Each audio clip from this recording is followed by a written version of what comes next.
Greetings from Bayonne, France. My name is Steve Curry. I'm the regional leader for Europe, and I just had a few ideas at Joe's request to share with you about mobilization. The first is to get informed. We need a 2017 view of what God's doing in the world and what He wants to do in the world. And not merely look back to things like the Lausanne Conference in 1974 to get our definitions of what the spiritual needs are for today.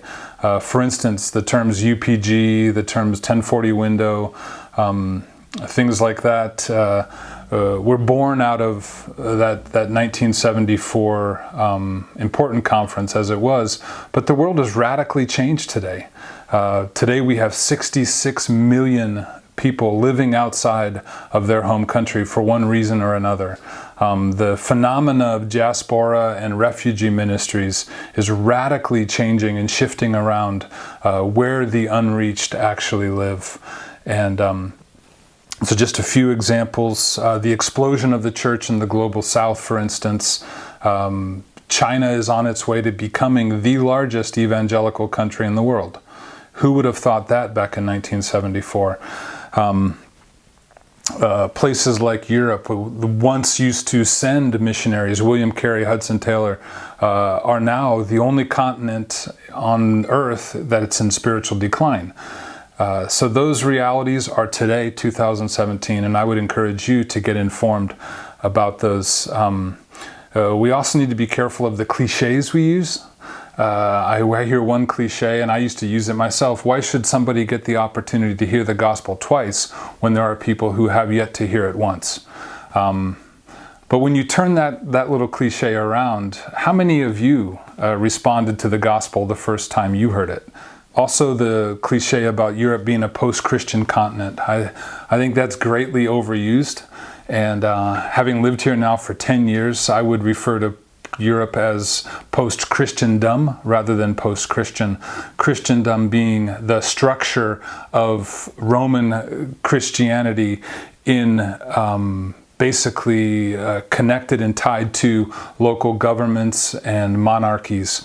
And that was basically the French Revolution, was the overthrow of Christendom rather than the overthrow of Christianity. I don't think legitimately that most of European countries have ever been Christian as we would consider a Christian nation. I know certainly Spain, for instance, or even parts of France or Italy or Portugal were never really impacted by the Reformation.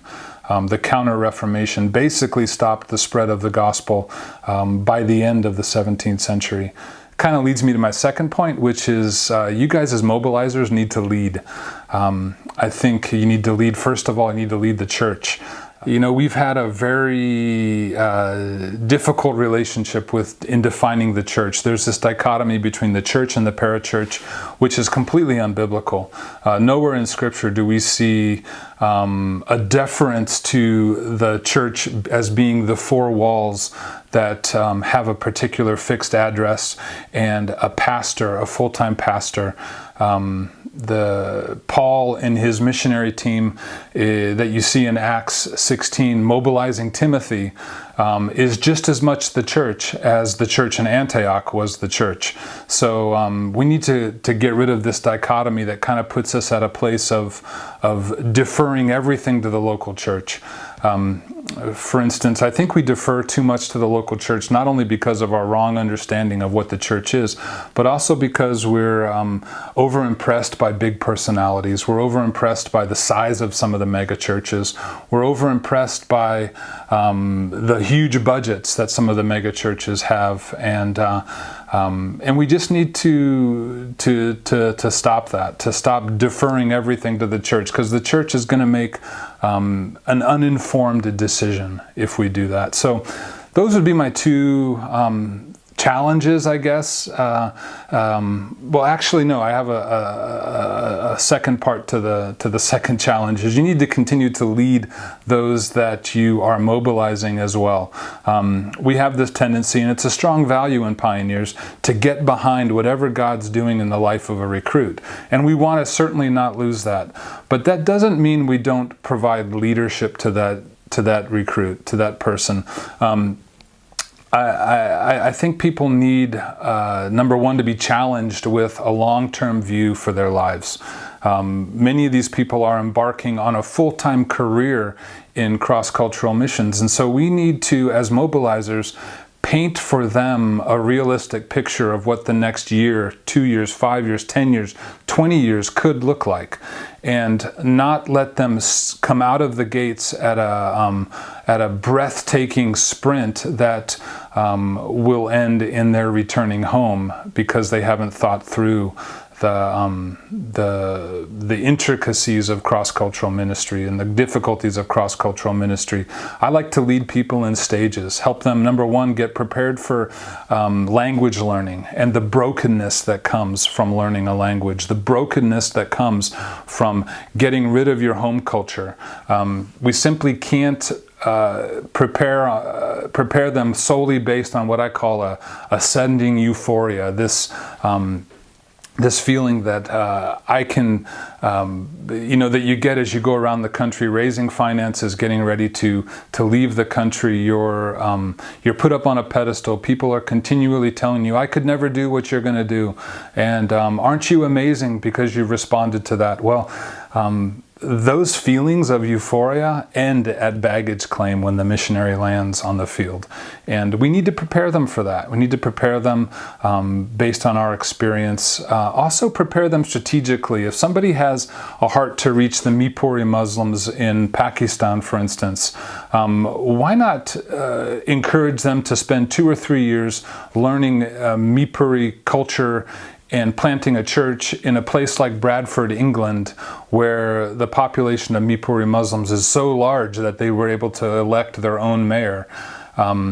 It's a place where they could make all the mistakes that they could never make in Islamabad, for instance. But we need to be offering these kind of long-range plans to our people. So those would be my 2 things. We're here for you.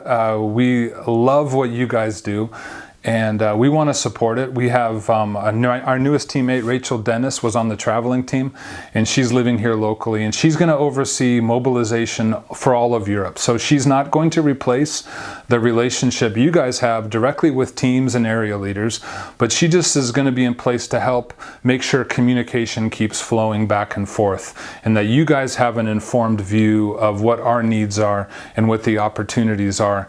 And if you guys get caught up or hung up in any communication issues, you can contact her or myself, and we'd love to sit down on a Skype with you all and just answer any questions, share any current needs we have. So that's some of my heart. Thanks for listening, and thanks for what you guys do. And I pray that the Lord would just radically bless your ministries as you engage church planting from the side of mobilization.